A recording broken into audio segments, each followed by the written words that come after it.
Assalamualaikum warahmatullahi wabarakatuh. Nama saya Efriun Puji, saya dari D3 Keperawatan.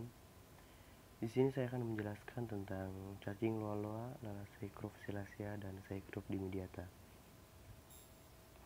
Yang pertama, kita masuk ke pengertian. Loa-loa adalah salah satu nematoda jaringan yang bisa menyebabkan penyakit loiasis atau juga disebut Calabar swelling, fugitive swelling, juga earworm disease. Loiasis adalah penyakit kronis yang ditandai dengan proses inflamasi dan pembengkakan subkutan yang cepat terbentuk dan bersifat sementara, yang disebut dengan Calabar swelling. Cacing dewasa dapat berpindah tempat melalui jaringan subkutan dengan kecepatan 1 cm per menit, dan bisa terdapat di semua bagian tubuh, misalnya di aksila, punggung, kulit kepala, dan mata. Nama lain loa-loa adalah Filaria oculi, Filaria oculi humani, Filaria lacrimalis, Filaria subconjunctivalis, dan Draculus loa. Dan yang berikutnya adalah nama penyakit. Nama penyakit yang disebabkan oleh loa-loa. Loa-loa adalah salah satu nematoda jaringan yang bisa menyebabkan penyakit. Penyakitnya adalah loiasis atau juga disebut Calabar swelling, fugitive swelling, atau earworm disease. Yang berikutnya adalah cara infeksi loa-loa. Parasit ini memasuki tubuh manusia melalui gigitan lalat rusa yang telah terinfeksi oleh cacing. Lalat rusa ini terinfeksi cacing loa-loa saat mereka menghisap darah manusia yang telah terinfeksi oleh cacing. Kebanyakan cacing ini dapat ditemui di daerah Afrika dan India. Infeksi cacing ini tidak dapat ditularkan antara manusia atau manusia ke manusia.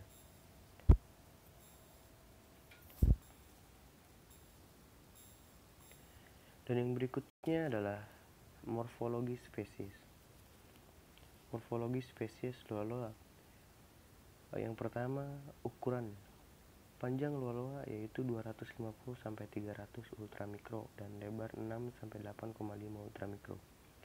Yang kedua, mempunyai set atau bersarung. Yang ketiga, inti tubuh teratur sampai ujung posterior. Ciri-ciri cacing dewasa atau filaria. Yang pertama, berbentuk seperti benang. Yang kedua, ukuran cacing betina yaitu panjang 5-7 mm dan lebar kurang lebih 0,5 mm. Yang ketiga, ukuran cacing jantan.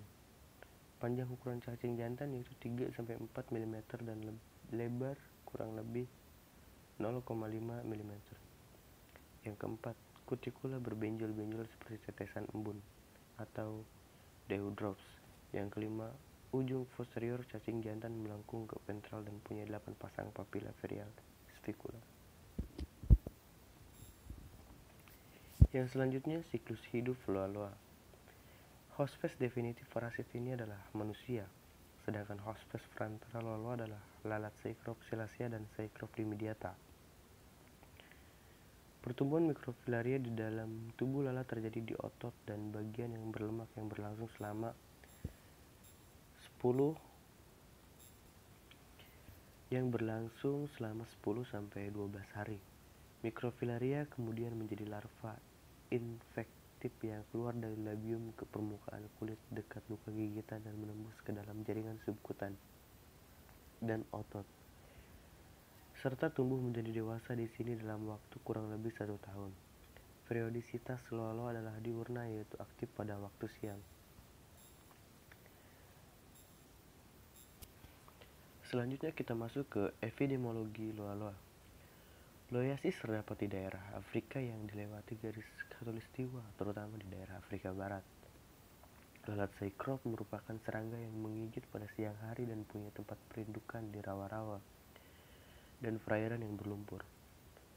Lalat ini lebih banyak menggigit orang negro daripada orang yang berkulit putih. Gejala klinis loiasis. Gejala klinis yang mencolok adalah adanya tumor yang bersifat sementara yang dapat mencapai ukuran sebesar telur ayam. Gejala ini timbul secara tiba-tiba dalam waktu yang tidak tentu dan menghilang setelah 2-3 hari sampai 1 minggu. Keadaan ini disebut dengan Calabar swelling atau fugitive swelling. Hal ini terjadi karena supersensitivitas hospes terhadap parasit atau metabolitnya. Yang berikutnya adalah cara diagnosis infeksi loa-loa. Diagnosis ditegakkan dengan menemukan mikrofilaria pada pemeriksaan darah pada waktu siang hari, serta dapat ditemukan cacing dewasa yang mengembara di bawah konjungtiva mata. Dan yang terakhir kita masuk ke pencegahan dan pengobatan. Untuk pencegahan yang pertama adalah menghindari daerah di mana lalat penyebar loyasis ditemukan, seperti berlumpur, daerah teduh di sepanjang sungai atau sekitar api kayu. Yang kedua, menggunakan obat anti serangga yang mengandung DIT.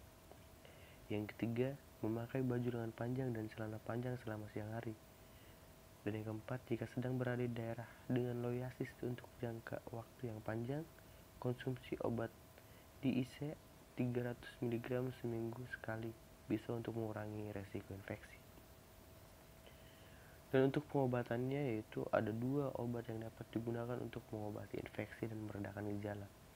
Obatnya yaitu obat DIC yang dapat membunuh mikrofilaria dan dewasa cacing, serta obat albendazole yang digunakan sebagai alternatif DIC. Dan ini adalah daftar pustaka dari PowerPoint saya. Terima kasih atas perhatiannya, kurang lebihnya mohon maaf. Assalamualaikum warahmatullahi wabarakatuh.